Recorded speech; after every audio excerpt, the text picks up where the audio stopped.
Hey, Dr. Lindsey and Wendy here. This is a younger guy of Ethiopian descent. Is it Egyptian? Ethiopian Wendy, Ethiopian. who is 54 months out from us repairing his hair transplant. And so, I don't know how old he was when he started, but he went to a guy that does FUEs with a 2mm derm punch. And here's his donor site. And who'd shot you? But and he didn't have much to show for it. And so we did a little tiny strip on him and packed the front of his hairline. And my last note in his chart was he was going to check in at a month. And he checked in at 54 months out, and he looks like this. And he looks good. Yes.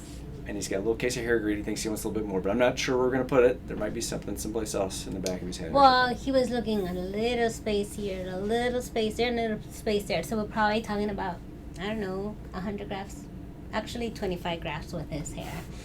In any case, 54 months out, younger guy, Ethiopian descent, repair case of what I would call plugs, although he was sold FUEs.